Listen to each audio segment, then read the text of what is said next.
27 जुलाई 1967।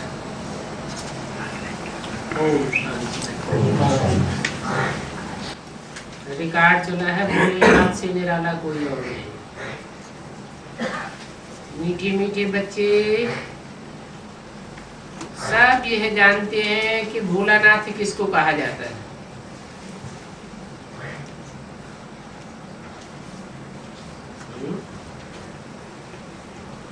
भोलानाथ किसको कहा जाता है?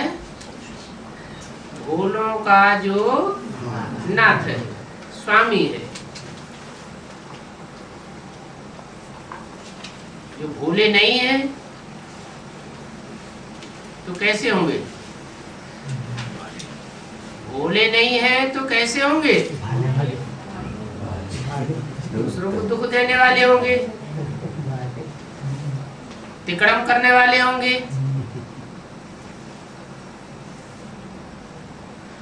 तो भोलानाथ कहा जाता है। तुम संगम की ब्राह्मण ही जानते हो कि भोलानाथ किसको कहा जाता है।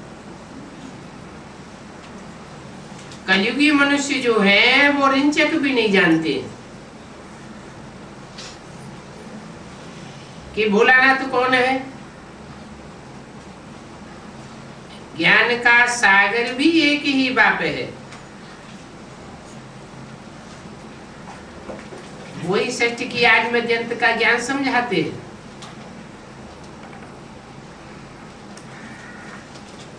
अपनी पहचान देते हैं। तुम बच्चे अभी समझते हो, आगे कुछ नहीं जानते थे।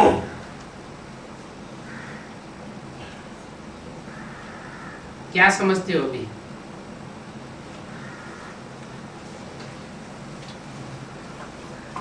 अभी क्या समझते हो? पहले नहीं जानते थे। भोलानाथ के बारे में अभी समझते हो, आगे नहीं जानते थे। साधु संत आदि कुछ नहीं जानते। वो तो कहते हैं हम रचयिता और रचना को नहीं जानते। तो नहीं जानते हैं तो उनको क्या कहेंगे? जो रचयिता और रचना को नहीं जानते हैं उनको कहेंगे नास्तिक। और तुम जानते हो तो तुमको कहेंगे आस्तिक। किसके ऊपर आस्था रखते हो? बाप को पहचान करके बाप के ऊपर आस्था रखते हो। जो जानते ही नहीं है तो आस्तिक होने का सवाल ही नहीं। किसके ऊपर आस्था रखेंगे? जानते तो हैं नहीं। न जानने के कारण ग्लानि ही करते रहते हैं। तुम जानते हो, पहचानते हो तो महिमा करेंगे। पहचानते हो तो महिमा करेंगे, नहीं पहचानते हैं तो ग्लानि करेंगे। बाप कहते हैं मैं ही आए भारत को स्वर्ग बनाता हूं।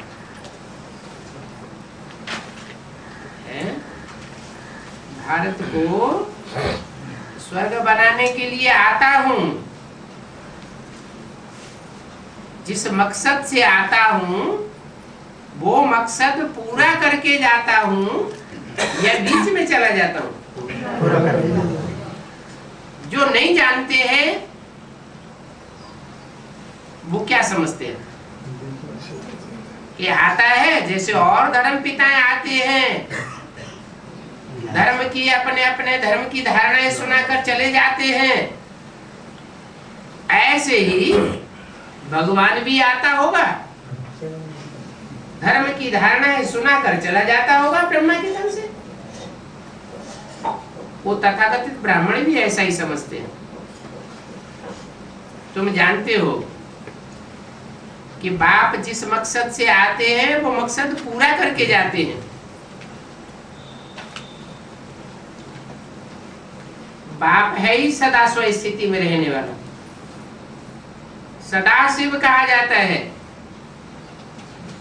तो जो सदा स्व स्थिति में रहने वाला सदा शिव है वो ही स्वर्ग स्थापन कर सकता है। जो स्व स्थिति में रहने वाले नहीं हैं, देह की स्थिति में रहने वाले हैं, देहवान में आने वाले हैं, देहधारी हैं, वो नरक स्थापन करते हैं। स्वस्थिति में रहने वाला स्वर्ग स्थापन करता है, और उस स्वर्ग में जो भी होते हैं वो सब स्वस्थिति वाले होते हैं। एक भी ऐसा नहीं होगा जो देहभान वाला हो।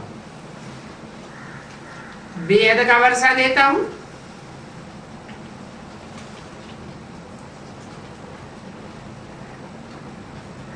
कौन सा वर्षा बेहद का देता हूं? मुक्ति और जीवन मुक्ति का वर्षा देता हूं। वो वर्षा अभी तुम ले रहे हो, अभी ले रहे हो, ऐसे नहीं कि भविष्य जन्मों में ही लेंगे। मुक्ति की स्टेज का अनुभव करते हो इसी युग में, और जीवन में रहते हुए भी दुख दर्दों से मुक्ति की स्टेज का अनुभव करते हो, अर्थात सुख अनुभव करते हो। जानते हो वेद के भाव से हम वेद का सुख का वर्षा ले रहे हैं। ये भी बना बनाया ड्रामा है, एक भी एक्टर ऐड न हो सकता है और न कम हो सकता है, फिक्स है ड्रामा। और सभी एक्टर्स को अपना अपना पार्ट मिला हुआ है, एक का पार्ट न मिले दूसरे से।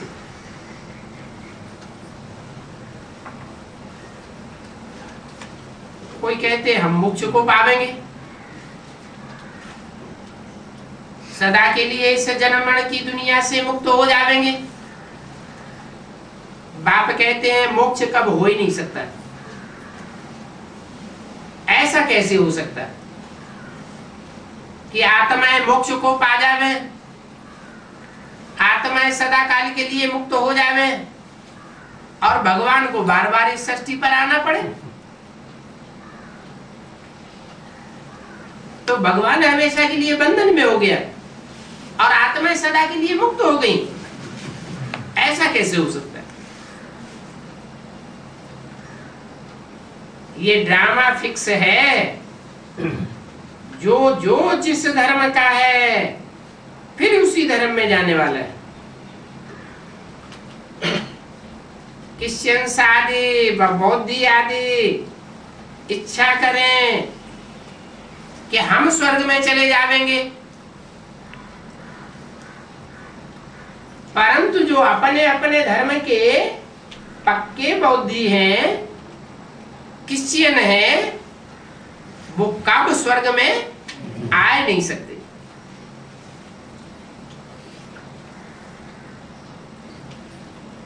जो क्रिश्चियन धर्म में कन्वर्ट हुए होंगे, बौद्धी धर्म में कन्वर्ट हुए होंगे,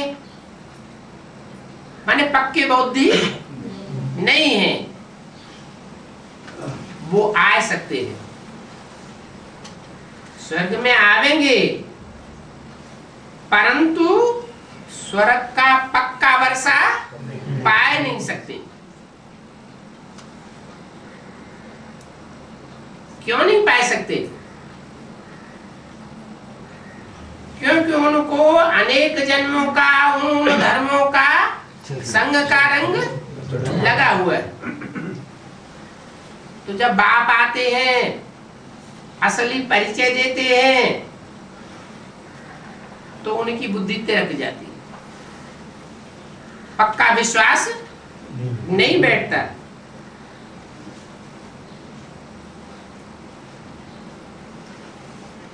उनका जो धर्म स्थापक होता है, आता है, तब उनका पाठ चलता है।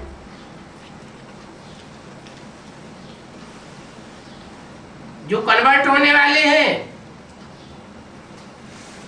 उन कन्वर्शन होने वालों में भी कोई मुखिया होता है। जब उसका पार्ट खुलता है तो उनकी बात बुद्धि में आ जाती है।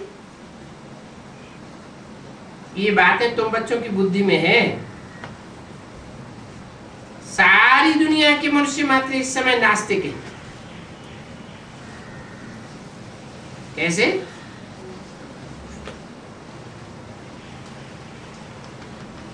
कैसे नास्तिक है? उन्हें कोई पर आस्था नहीं है क्या? बाप को पहचानते नहीं, बाप को पहचानते। जिनके ऊपर आस्था है वो सब उनकी आस्था को तोड़ने वाले हैं, और जिनके ऊपर आस्था रखे बैठे हैं वो भगवान तो है नहीं। भांति भांति के गुरुओं को, धर्म पिताओं को भगवान समझ करके बैठे हैं, वो सब आस्था को उखाड़ने वाले हैं। बाप जब आते हैं तो सारी दुनिया की आस्था अपने ऊपर बैठाते हैं, परंतु है नंबरवार, एक जैसा नंबर नहीं है सबका।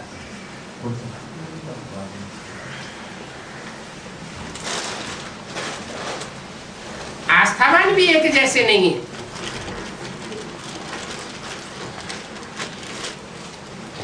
तो जो नास्तिक है वो बेहद के बाप को न जानने वाले हैं। मनुष्य ही नास्तिक बनते हैं, मनुष्य ही आस्तिक बनते हैं। मनुष्य ही तो बाप को जानेंगे ना, जानवर तो नहीं जानेंगे। मनुष्यों के बाप को मनुष्य ही जानेंगे। मनुष्यों के बाप में वो निराकार शिव जो भगवान कहा जाता है वो प्रवेश करता है। ये नाटकशाला है ही मनुष्यों की। हर एक आत्मा निर्वाण धाम से आती है, पाठ बजाने के लिए आती है। पाठ बजाते बजाते शरीर के सुख भोगते भोगते आत्मा कमजोर हो जाती है। कमजोर आत्मा सुख नहीं भोग सकती, खुद भी दुखी होती है, दूसरों को भी दुखी करती है। तो बाप आते हैं, फिर से पुरुषार्थ कराते हैं। निर्बल आत्मा को प्रबल बनाने का।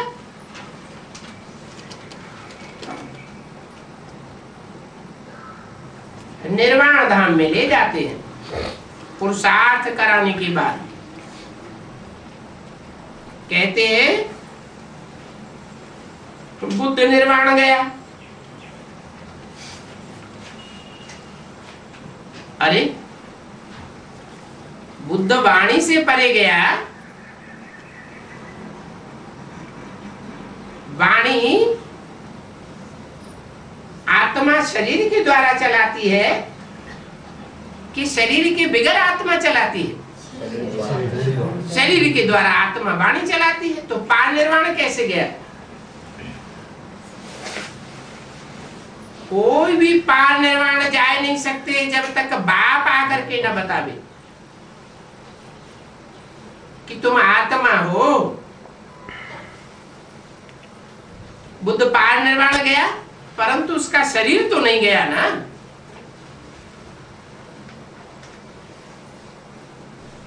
आत्मा गई।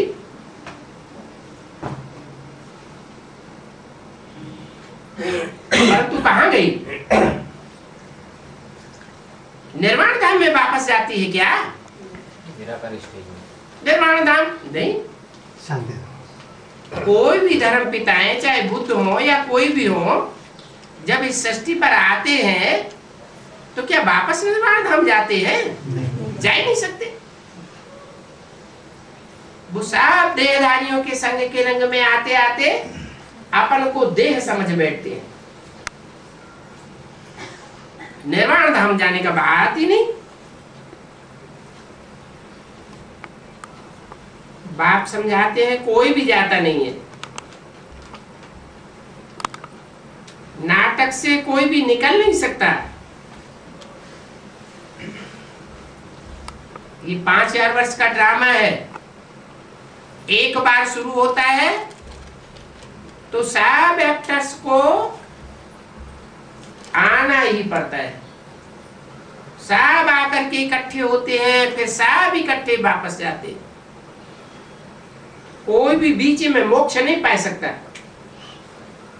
तो बना बनाया ड्रामा है। कोई मनुष्य समझते हैं मोक्ष मिलता है, तो उस मोक्ष के लिए पुरुषार्थ करते हैं कि हम सदा काल के लिए मुक्त हो जावे।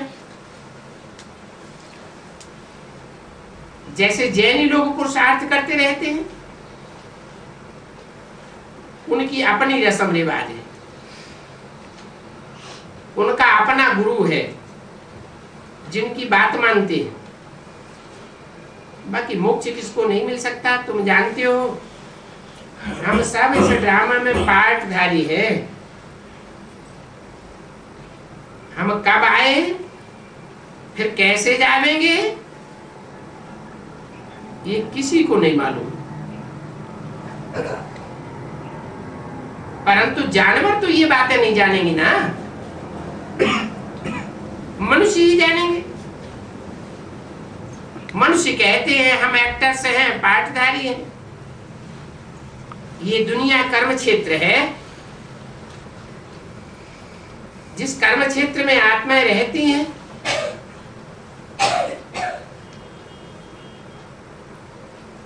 शरीर धारण करके। निर्वाण धाम में तो शरीर होता नहीं, वाणी भी नहीं होती। उसको कोई कर्म क्षेत्र नहीं कहा जाता है। किसको? निर्वाण धाम को। वो तो निराकारी दुनिया है। कर्म होता है शरीर के द्वारा।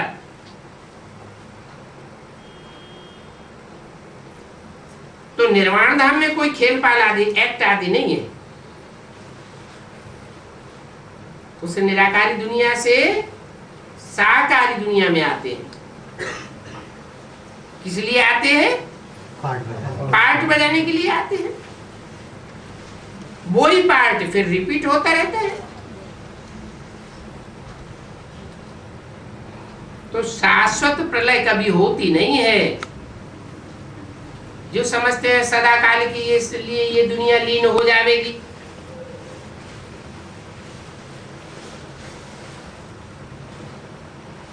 ये बात कहां से निकली कि प्रलय हो जाती है? प्रकट रूप से ये दुनिया लीन हो जाती है। कहां से निकली ये बात? शास्त्रों से ये बात निकली।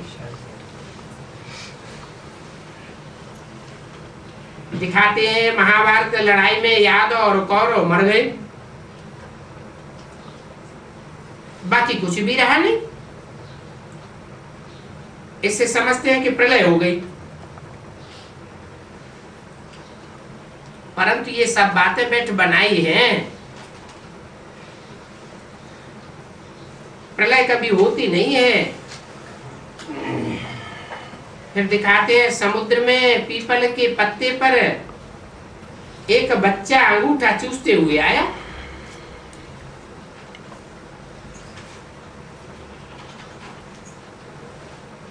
अब है कहां की बात? कैसे?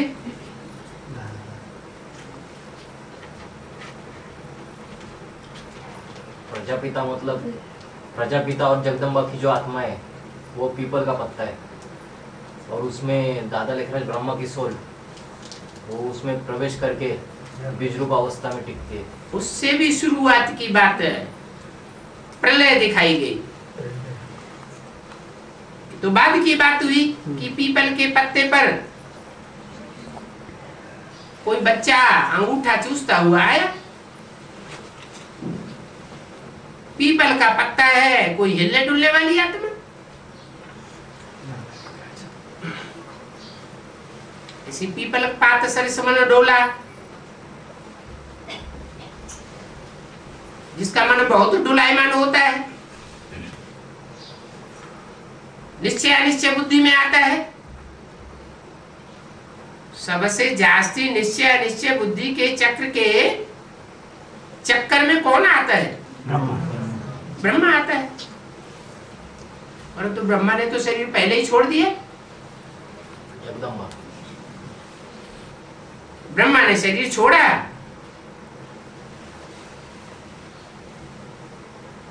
तो जरूर कोई में प्रवेश करता है,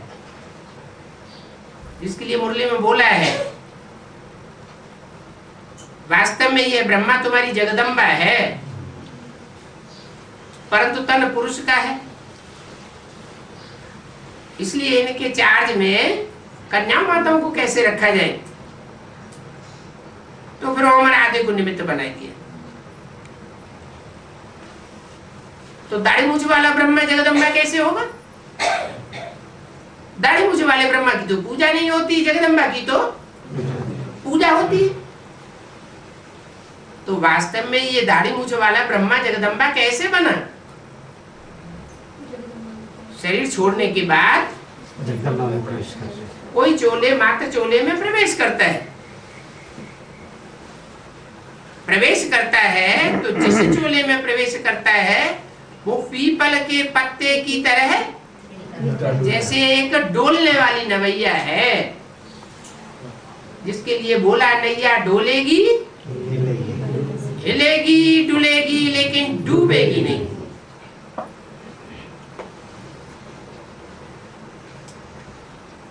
ऐसी नवैया में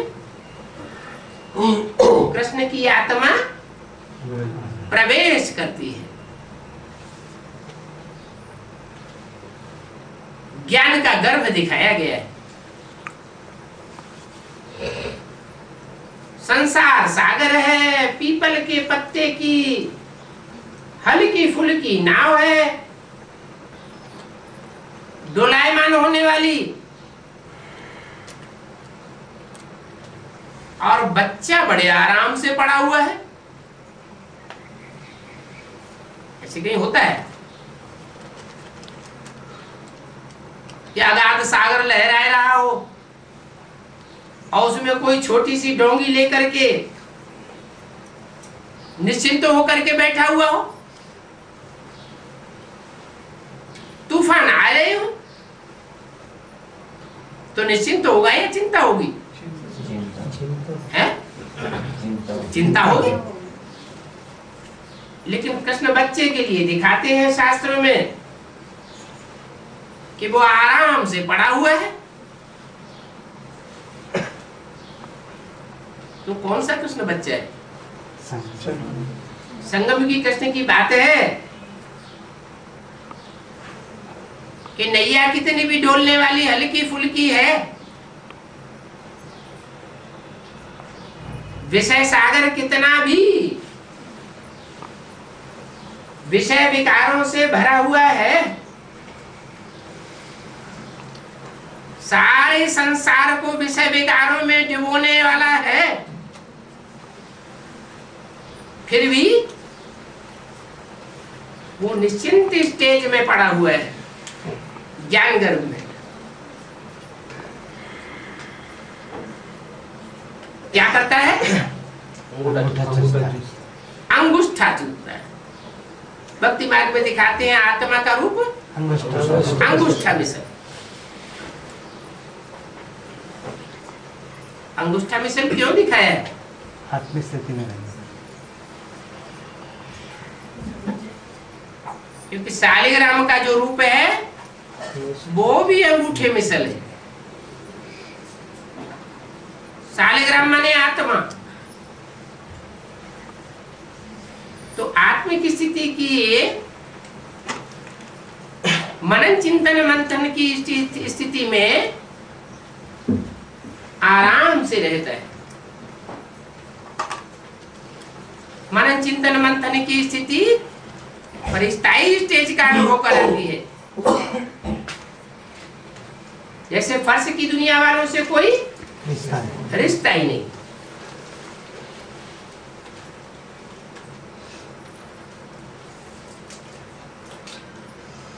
तो दिखाते हैं समुद्र में पीपल के पत्ते पर एक बच्चा अंगूठा चूसते हुए आया। उससे पहले क्या था? उससे पहले क्या दिखाया शास्त्रों में? प्रलय दिखाई। उस प्रलय की घोषणा कहाँ हुई? रामलोक की दुनिया में 1976 भगवान बाप ने ही वो घोषणा कराई कि 10 वर्ष के अंदर पुरानी दुनिया खलास हो जाएगी। तो आप मुए मर गई दुनिया, जैसे कि प्रलय हो गई। शास्त्रों में दिखाया है, वशिष्ठ जी भगवान को, राम को क्या सुनाते हैं? हे राम, ये संसार बना ही नहीं। जब बना ही नहीं तो उसमें बुद्धि रमाने की बात है ही नहीं। जैसे देखते हुए न देखना।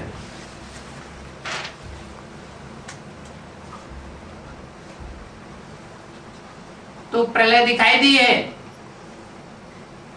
कहते हैं मन के संकल्पों से सृष्टि रची जाती है। तो मन के संकल्पों से बिगड़ नहीं सकती, खलास भी हो सकती है।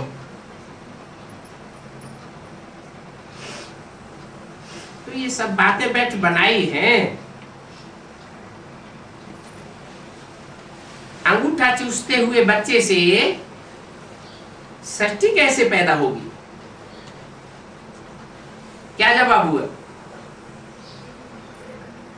है? मनन चिंतन मंथन की एक ऐसी स्टेज है जिसके लिए गाया हुआ है कि ब्रह्मा के संकल्पों से सृष्टि रची गई। अब तुम्हारी बुद्धि में बैठा है। मनुष्य तो जो कुछ सुनते हैं सत्य सत्य कहते रहते हैं।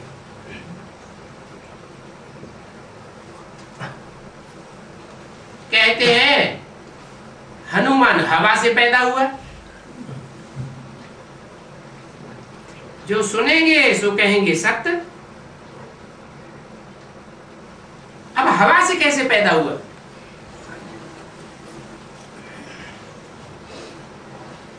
हवा माने क्या? सूक्ष्म शरीरधारी। हवा माने सूक्ष्म शरीरधारी जो भूत प्रेत होते हैं उनको हवा कहा जाता है। फिर समझते हैं व्यास भगवान ने शास्त्र बनाए।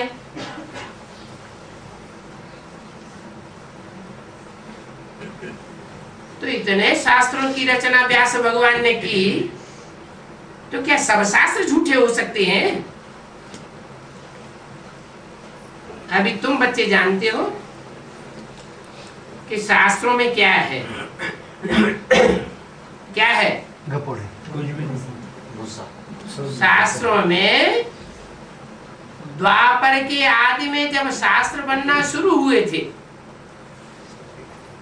तो फिर भी कुछ सच्चाई थी, क्योंकि दुनिया की हर चीज पहले सतो प्रधान होती है, बाद में तमो प्रधान बनती है। बाद में जैसे जैसे शास्त्रों का इंटरप्रिटेशन होता गया भांति भांति के मनुष्य गुरुओं के द्वारा, वैसे वैसे शास्त्र भी तामसी बन गए। तो तुम जानते हो शास्त्रों में क्या है? ये सब भक्ति मार्ग के दुर्गति के शास्त्र हैं। क्यों? तामसी क्योंकि शास्त्र बनाए हुए हैं अनेक मनुष्यों के द्वारा।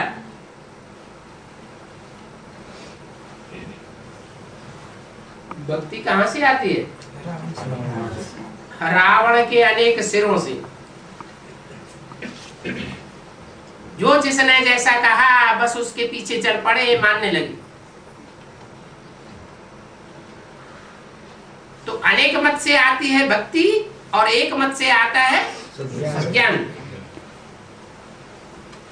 एक की मत से होती है सदगति और अनेकों की मत से होती है दुर्गति।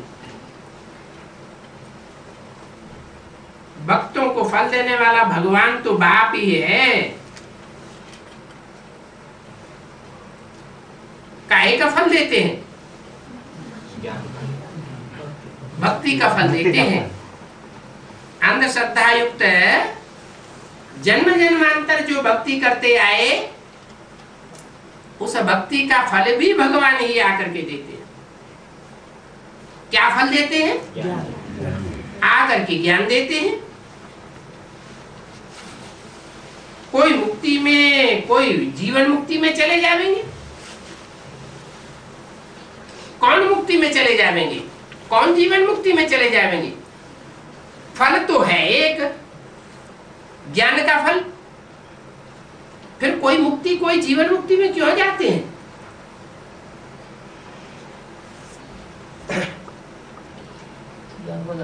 कोई डायरेक्टली बाप से वर्ष लेते हैं, जो साकार बाप को पहचानते हैं कि बाप भगवान भी इस सृष्टि पर साकार में आकर के कर्म करते हैं, तो जीवन मुक्ति पाते हैं।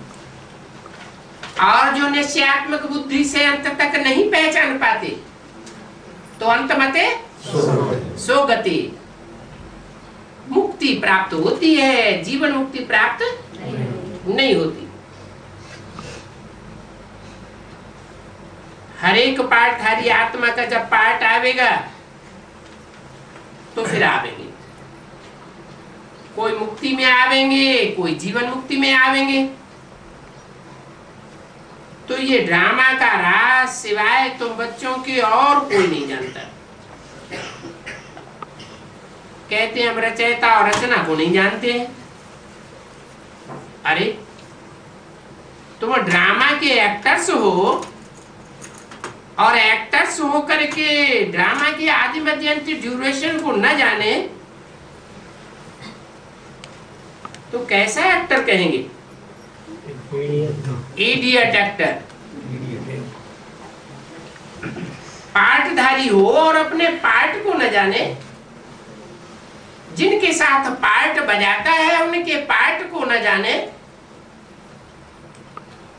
तो बेसमझ एक्टर हुआ ना। उनको आस्तिक कहेंगे?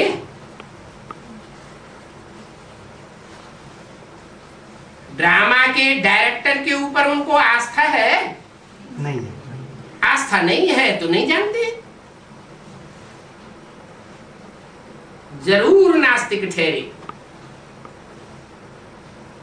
इस समय के मनुष्यों को जानवर से भी बदतर कहा जाता है।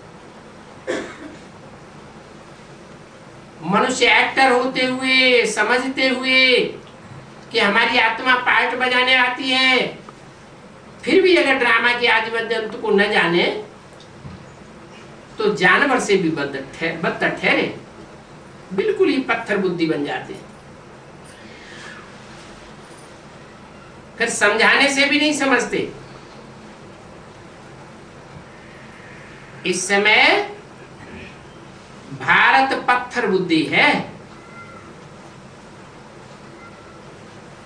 जो अपने बेहद का बाप रचयिता और रचना जिसमें एक्ट करते हैं, उनको बिल्कुल जानते ही नहीं। तुम भी नहीं जानते थे। इतने सभी मनुष्य 84 लाख जन्म कैसे लेते हैं, ये भी बुद्धि में नहीं आता। 84 लाख जन्म ले सकते हैं क्या? नहीं। 84 लाख समझने के कारण उन्होंने ड्रामा का ड्यूरेशन भी लाखों वर्ष कर दिया है। अगर 84 लाख योनि की बात बुद्धि में न बैठी होती तो बुद्धि में आता कि ड्रामा कोई लाखों वर्ष का नहीं है। कोई शास्त्रों में लिखा हुआ भी है कि हर युग की आयु 1250 वर्ष है। फिर लाखों वर्ष 84 लाख योनियां समझने से बुद्धि भ्रमित हो गई और 1250 वर्ष को देवताई वर्ष समझ करके उसमें उन्होंने गुणा कर दिया कि देवताओं का दिन, देवताओं के वर्ष, देवताओं का महीना लंबा चौड़ा होता है।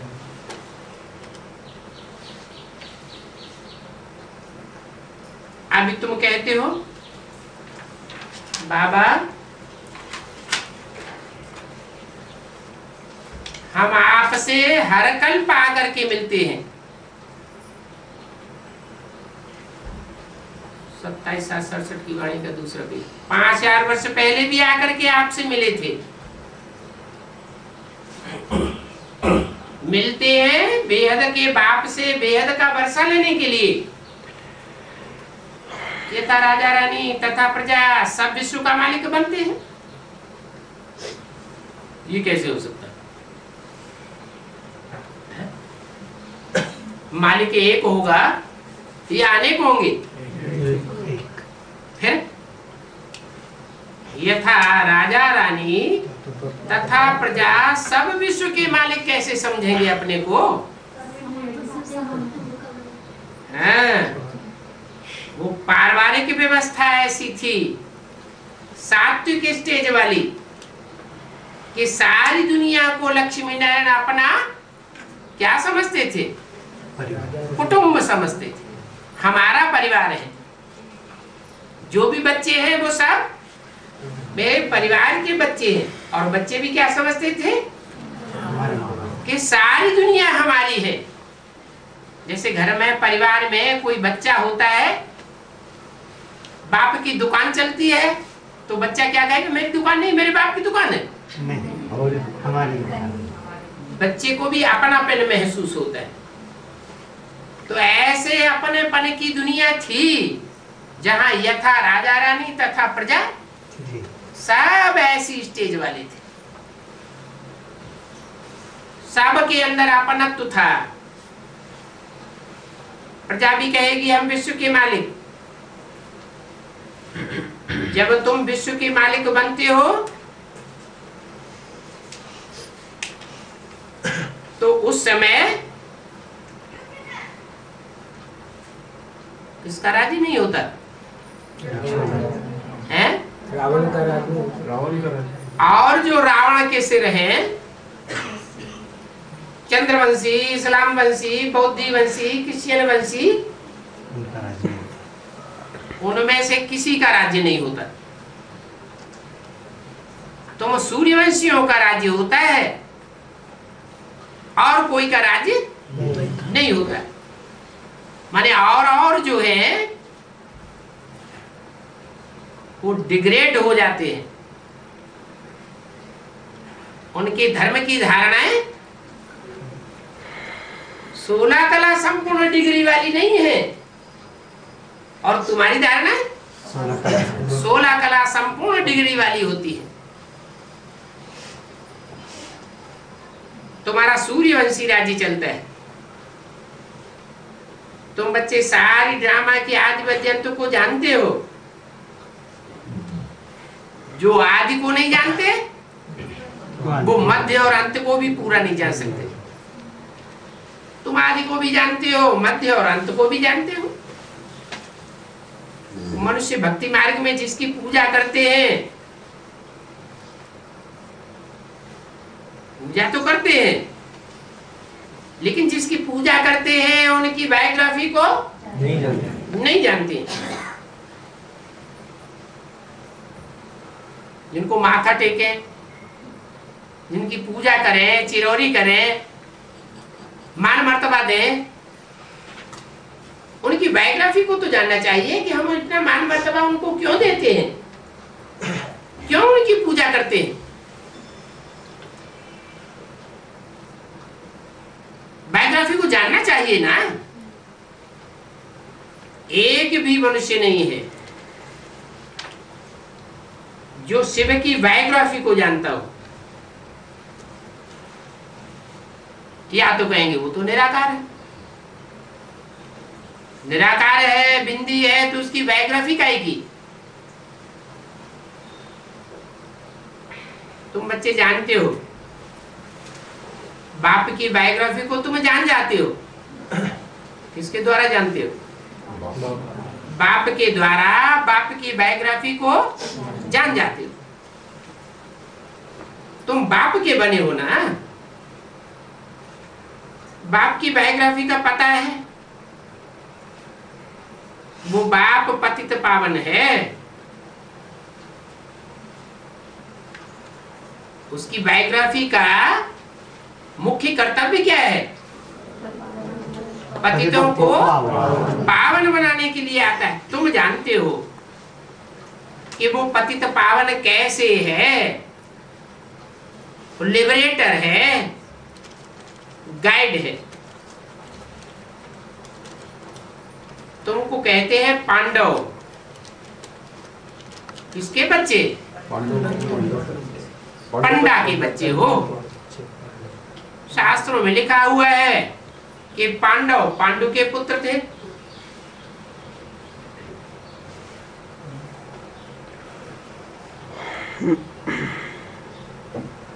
तो गाइड कहने से, पंडा कहने से एक गाइड हो जाता है, बाकी सब है उसकी गाइडेंस पर चलने वाले, नंबरवार हैं। एक की गाइडेंस पर चलने वाले सब नंबरवार हैं। जब पंडे कहते हैं तो बहुत गाइड्स हो जाते हैं। तो तुम सभी के गाइड बनते हो ना, रास्ता बताने के लिए। अंधों की लाठी बनते हो। यथा बाप गाइड पंडा, तथा तुम बच्चों को भी बनना है। तो सबको रास्ता बताने पड़े। तुम आत्मा और वो परमात्मा, उन परमात्मा बाप से बेहद का वर्षा मिलता है। वो बेहद का बाप है। आकर के भारत को बेहद का राज्य देते हैं। बेहद का राज्य कैसा? आज के राज्य हद के क्यों? क्योंकि हद लगी हुई है। ये हमारा आसमान है, हमारे आसमान में तुम्हारा जहाज कैसे आ गया? ये हमारा समुद्र है, हमारे समंदर में तुम्हारा जहाज कैसे आ गया? ये हमारी जमीन, ये तुम्हारी जमीन, हद लगाए रखी है। बाप आकर के तुमको ऐसा राज्य देते हैं जहां सारा आसमान तुम्हारा होगा। आसमान की कोई हद नहीं, सारा समंदर तुम्हारा होगा। और सारी जमीन तुम्हारी होगी। भारत को ऐसा बेहद का राज्य था, अब नहीं है। तुम बच्चे अब जानते हो, हम बेहद के बाप से बेहद सुख का राज्य लेते हैं, अर्थात मनुष्य से देवता बनते हैं। हम ही देवताएं थे, फिर 84 जन्म भोगने के बाद अब शूद्र बने, और शूद्र से फिर ब्राह्मण बनते हैं, ब्रह्मा की औलाद बनते हैं, फिर ब्राह्मण से उनको शिक्षा देकर ब्राह्मणों को क्या बनाते हैं? देवता बनाते हैं।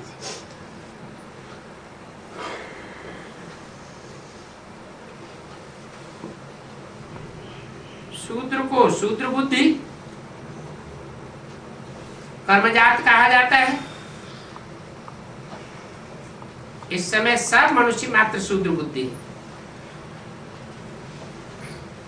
बाप ने आकर के ब्राह्मण बनाया,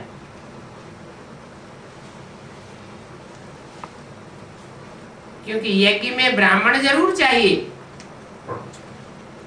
भक्ति मार्ग में भी यज्ञ रचते हैं तो निमित्त किसको बनाते हैं? ब्राह्मणों को निमित्त बनाते। परंतु वो तो सिर्फ कहा जाता है ब्राह्मण, कोई ब्रह्मा की औलाद थोड़े ही होते हैं, और तुम तो प्रैक्टिकल में ब्रह्मा की औलाद हो।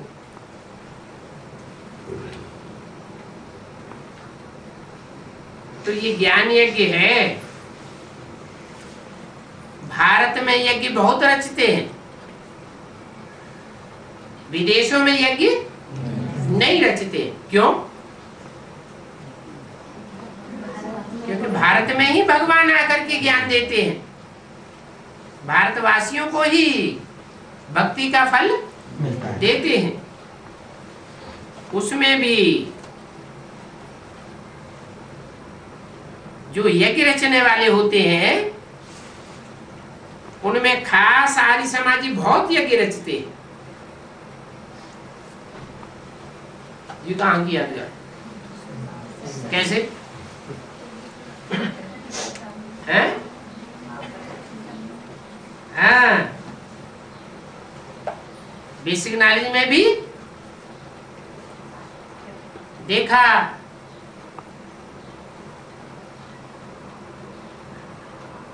कि ब्रह्मा बाबा जो ज्ञान देते थे उस ज्ञान का सबसे जास्ती विस्तार किस धर्म वाले व्यक्ति ने किया?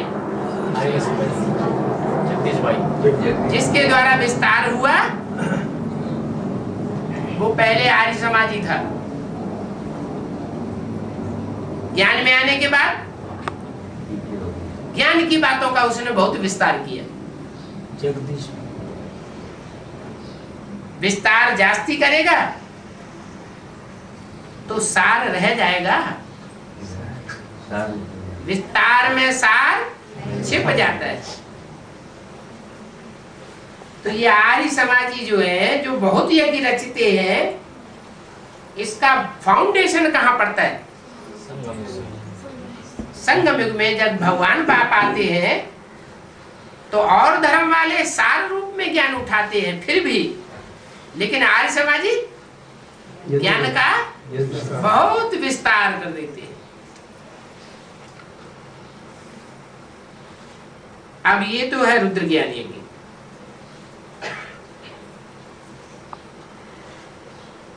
आर्य समाजी जो यज्ञ रचते हैं उसको रुद्र ज्ञान यज्ञ नहीं कहेंगे। क्यों? वो मनुष्यों के द्वारा रचा जाता है, और यह बाप के द्वारा। ये भगवान रुद्र आकर के जो ज्ञान सुनाते हैं रौद्र रूप धारण करके, एक बाप एक मुख से सुनाते हैं। अगर वही ज्ञान और मुखों से सुनाया जाता है तो मिक्सचरिटी हो जाती है। एक से सुनेंगे तो अब व्यभिचारी ज्ञान होगा, अनेकों से सुनेंगे तो व्यभिचारी ज्ञान हो जाएगा। इसलिए सदैव एक से सुनना चाहिए। इस रुद्र ज्ञान यज्ञ में सारी पुरानी दुनिया स्वाहा हो जानी है। क्यों? सारी पुरानी दुनिया स्वाहा क्यों हो जाएगी? क्योंकि सारी दुनिया झूठी हो गई है। जो झूठ खंड है उसका विनाश होगा, और सतयुग में सच खंड का बोल वाला होगा।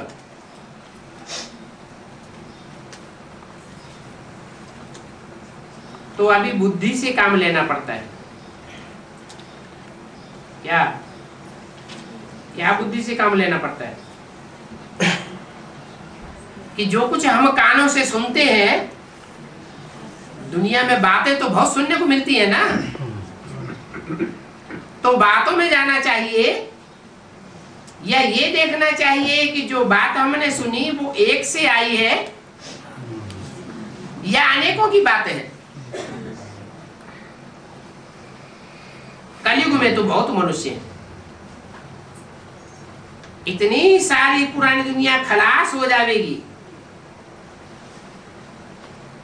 कोई भी चीज काम में नहीं आवेगी। इन आंखों से इस दुनिया की जो भी वस्तुएं देखते हैं वो सब खलास होने वाली है। सतयुग में तो फिर कुछ भी नहीं पुराना रहेगा, क्या होगा? नया। सब कुछ नया होगा। यहाँ तो देखो कितना गंध है, मनुष्य कैसे कैसे गंदे गंदे रहते हैं। कैसे रहते हैं? गंदे। कैसे गंदे? संकर हैं? संकर। कोई मनुष्यों को तो बड़े बड़े महलमाड़ियां अटारियां हैं, एक मक्खी मच्छर भी उनके निवास में नहीं देखने को मिलेगा। और कोई तो कहाँ रहते हैं? झोपड़पट्टी में, नालों के किनारे रहते हैं।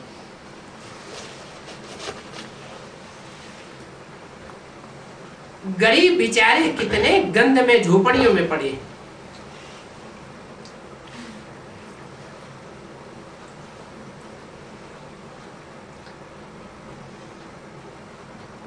आप झोपड़ियों को डिस्ट्रॉय करते रहते हैं, क्या गिराते हैं। जो गंध में झोपड़ियों में पड़े हुए हैं उनको क्या करते हैं?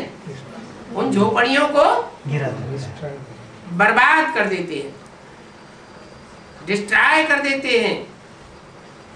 उन्हों को फिर दूसरी जगह दे करके जमीन फिर बेचते रहते हैं। नहीं तो वह जमीन जो झोपड़ियों को डिस्ट्रॉय करके बनी है, निकाली गई है, वो प्रॉपर्टी उन गरीबों की है।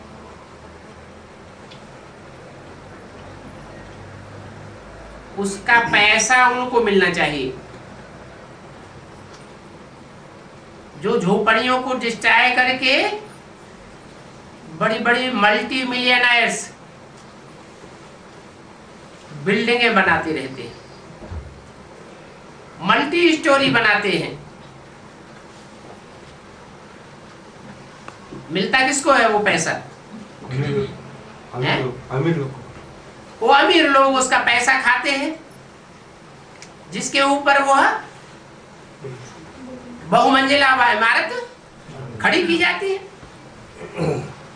वास्तव में उस जमीन का पैसा उनको मिलना चाहिए। कोई बिल्डिंग बनती है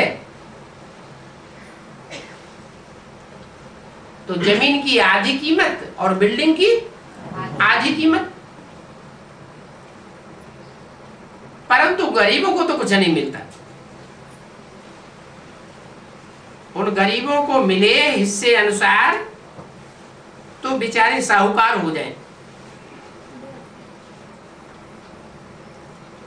परंतु उनको करने नहीं देते हैं, उनको बहुत ठगते हैं। अगर नहीं उठते हैं जबरदस्ती उठे तो युक्ति से आग लगा देते हैं।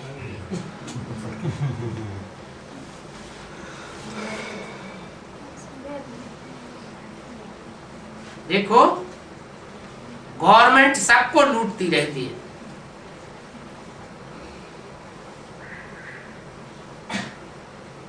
ऐसी ऐसी युक्तियों से गवर्नमेंट को धन बहुत मिलता है। क्या?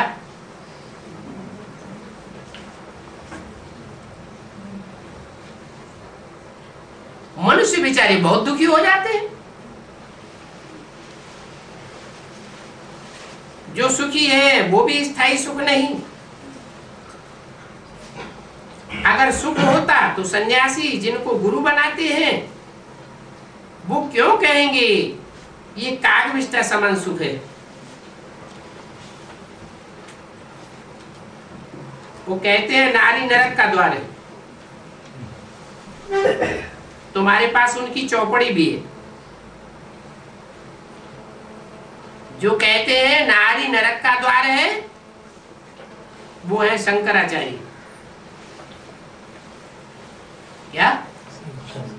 तो नारी के बीच में से भाग जाते, अपने इंद्रियों को कंट्रोल नहीं कर पाते, तो क्या कह के भागते हैं? नारी नरक का द्वार। तो वो है शंकराचार्य और ये है शिवाचार्य। क्या? शिवाचार्य क्या करते हैं? नारियों को छोड़ करके नहीं भागते, और ही नारियों को इकट्ठा कर देते हैं। और शंकराचार्य नारियों से कायर बन करके भागते हैं। अपनी गलती को छुपाने के लिए, कमजोरी को छुपाने के लिए क्या कहते हैं? नारी नरक का द्वार है। शिव भगवान वाच, अभी हम इन माताओं के द्वारा स्वर्ग का द्वार खोल रहा हूं।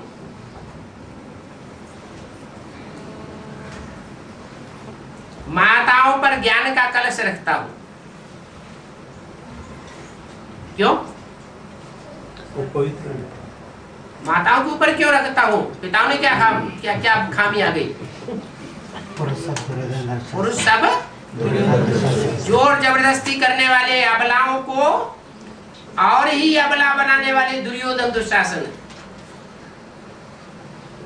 इसलिए कन्याओं माताओं के ऊपर आकर ज्ञान का कलश रखते हैं।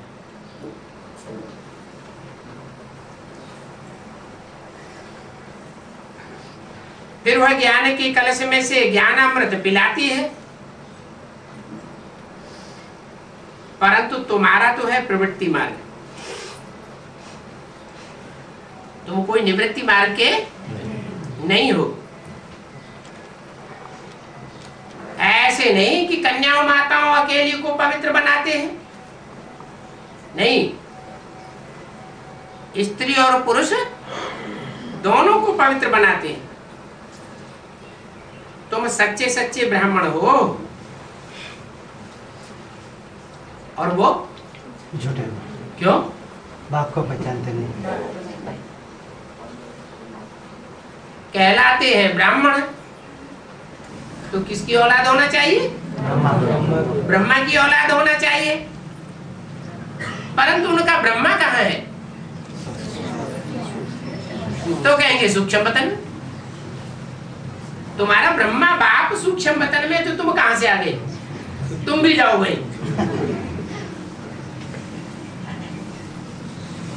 धीरे धीरे एक एक करके जाते भी रहते हैं। कहाँ जाते हैं?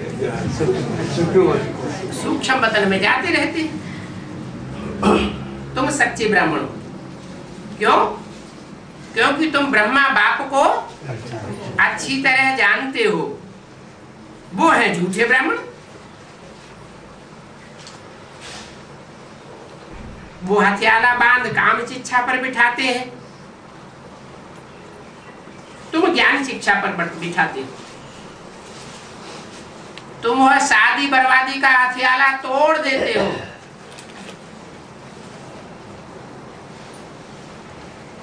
जिन्होंने वो हथियाला उन ब्राह्मणों का बांधा हुआ है, उस हथियाले को भी तोड़वा कर तुम ज्ञान चिता पर बिठाते हो।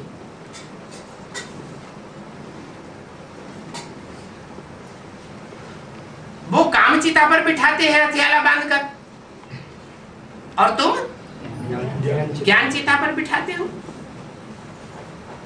तुम पवित्र बनाते हो और वो अपवित्र बनाते हो। अभी इस दुनिया में है अपवित्र असुर और आसुरी संप्रदाय, और तुम अभी बनते हो दैवी संप्रदाय। आसुरी संप्रदाय अर्थात रावण राज्य। गांधी जी कहते थे, क्या कहते थे? राम राज्य हो।